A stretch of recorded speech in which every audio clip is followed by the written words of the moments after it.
Bagaimana penanganan yang tepat terhadap kasus perundungan yang melibatkan anak di bawah umur? Kita akan bahas bersama Prof. Hipnu Nugroho, Guru Besar Fakultas Hukum UNSUD. Selamat malam, Prof. Hipnu. Selamat malam, Mbak Nitya. Prof, penanganan kasus anak di bawah umur ini kan memiliki pendekatan yang tentu saja berbeda karena perundung dan korban ini merupakan pelajar. Sudah tepatkah Anda melihat penanganan kasus ini sejauh ini? Ya, kita melihat bahwa anak itu adalah umur 12 sampai 18 tahun. Dan ini kalau nggak salah umur 14 tahun. Konsep peradilan anak itu adalah bagaimana meletakkan anak itu tidak menjadikan trauma. Meletakkan anak sebagai bentuk perlindungan masa depan. Oleh karena itu apa yang dilakukan oleh langkah Polres Bogor sangat tepat. Walaupun sekarang sudah pada penyidikan, tapi belum menentukan tersangka. Satu. Kedua, korban ataupun keluarga perundung menginginkan adalah konsep restoratif. Tapi kalau kita lihat dalam konsep sudah penyidikan, Mbak, ini nantinya adalah dilakukan diversi dulu. Diversi, jadi tetap ada peradilan pidana, tapi di peradilan itu tidak dilakukan dalam suatu sidang, tapi sebagai musyawarah. Lah, bentuk musyawarah itu, itulah yang akhirnya nanti adakan suatu restoratif. Kan itu. Jadi kalau ini kan salah satu orang tua perundung yang merupakan memang artis ya, ia mengungkapkan keinginannya untuk agar kasus ini bisa berjalan secara kekeluargaan, memohon keluasaan hati dari keluarga untuk bisa berujung damai. Kemungkinan tadi Anda menyebutkan bahwa opsi restoratif justice ini masih menjadi pilihan.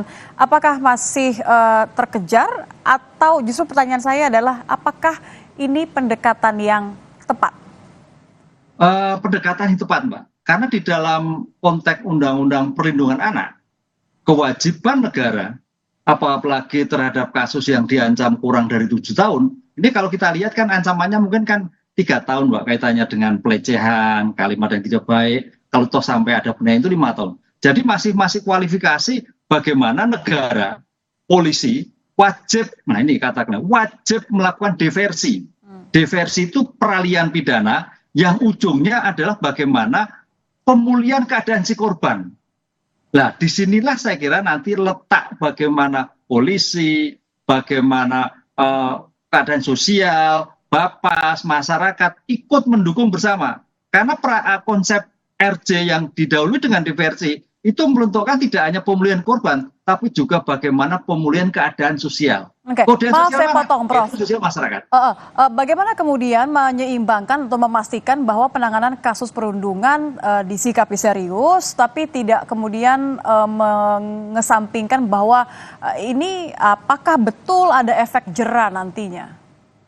Ya, efek jera nantinya dalam suatu konsep pidana anak menjadikan konsep jera itu nomor 2. Karena di dalam suatu peradilan anak itu mengedepankan adalah rehabilitatif, bukan penjeraan.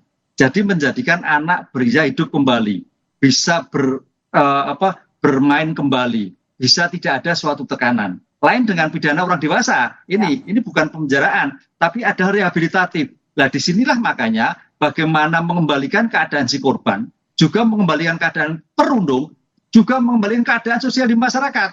Ini yang menjadi masalah. Jadi SMA juga punya tanggung jawab bagaimana situasi ini bisa kembali, anak-anak bisa belajar dalam situasi keadaan tenang. Tidak ada ketakutan perundungan di kemudian hari. Oke, jadi tidak hanya kemudian perundung, korban, pihak orang tua ya, begitu, tapi juga ada pihak sekolah yang besar sekali untuk memastikan bahwa mereka bisa mendapatkan rehabilitasi yang patut atau pantas didapatkan, begitu ya? Ya, makanya di sini kuncinya korban, Pak. Kuncinya korban. Jadi kalau memang nanti korban tidak bisa, ya tidak mau, ya mau tidak mau, pada peradilan pidana, masuk peradilan anak, pidana anak. Ini yang dalam konteks sistem peradilan pidana anak sedini mungkin bisa dihindari.